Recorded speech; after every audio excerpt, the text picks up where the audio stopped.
Hey everybody, Wade the Universe here, and yeah, it's been a while since I've officially done a video, haven't it? Well, if you follow me on Twitter, you'll know the reason why I don't know what exactly I want to do for YouTube, and secondly, it's because a lot of stress that I've been going through, depression also, and anxiety. Um, but next week I do also plan to do the Christmas special, and maybe I'll make an announcement there depending on what I pick to do for the remainder of YouTube. So just to let you guys know, hopefully that I will make an announcement. But I wanted to talk about, because I saw it last night, is Spider-Man No Way Home, the new Spider-Man movie that also introduces the Marvel Multiverse. And this is a non-spoiler review, but oh damn is it amazing. The story of the film is that Tom Holland, aka Spider-Man, has been found guilty of killing Mysterio from Far From Home. This leads him to a lot of stress because he puts everyone that he loves in danger. His Aunt May, Happy, and more importantly, he puts MJ and Ned in danger.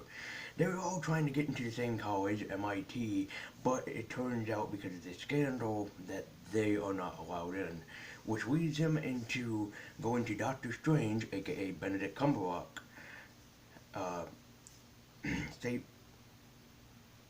uh, the Sanctum Sanctorum, and after that, it all goes downhill from here. The theater that I watched it in had a full house, basically. A bunch of people were there, and every actor, every Easter egg, every cameo that was in this film, we just went nuts. And it was amazing because, yes, they are in the film, so this is not a spoiler, but yes, it is amazing to see Tom, Andrew Garfield, and Tobey Maguire all in the same film together. It is just beautifully executed.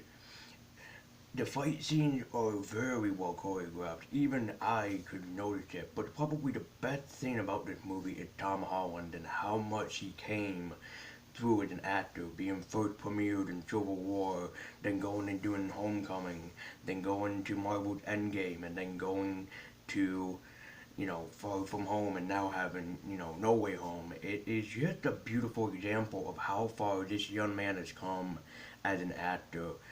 And I have to say, the references and Easter eggs are everything. They talk about uh, Kirsten, but I always say Kristen Dunst, as Mary Jane. They talked about, Gwen or Emma Stone from the other movies. They even dropped a tiny Miles Morales Easter egg, a tiny one.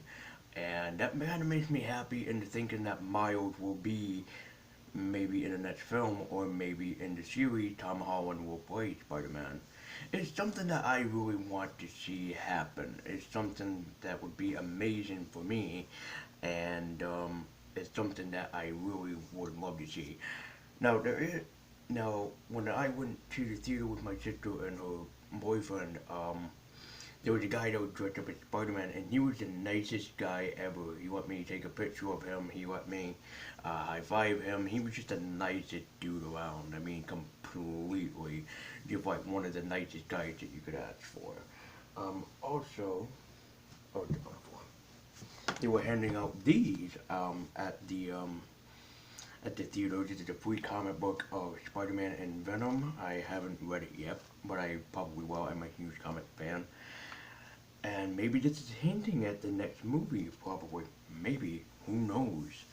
Um, so, really, the biggest actors who stood out to me was not only, Tom Holland, but also William Dafoe, who is just an amazing actor. And him as Green Goblin again brings back so many memories of me seeing him back in 2002 when just felt when Spider-Man was around, and uh, beautiful, fantastic. If I had to rate this film just on a scale of all its own, it is definitely an A plus, and I really believe that The cinematography was great, the directing was great, the story was very well put together, and the ending fight scene is well worth it, and Tom did an amazing job going through that, you know. But again, there are a lot more cameos than you saw in the trailer. I mean, completely a lot more cameos than you saw in Easter eggs and whatnot, and references. So if you're a big time Spider-Man, I highly recommend that you watch No Way Home because it is just pure of nothing amazing. And you can probably tell, but I lost my voice because me and the crowd were going nuts whenever that they were on screen. And in one scene, seeing all three Spider-Men geared up and ready to go for battle, it's just nothing of pure amazing.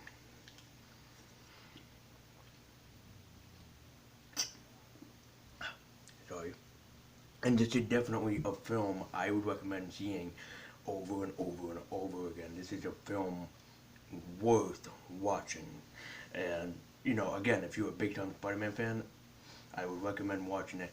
There are a few things that I didn't like, but I can easily get through them. Uh, Not spoiling them. There's something that they did with the villain that I didn't necessarily like. And also, two, in a sense, having Tom overshadow the other two Spider-Men in a way. I kind of wish that the other two had more screen time.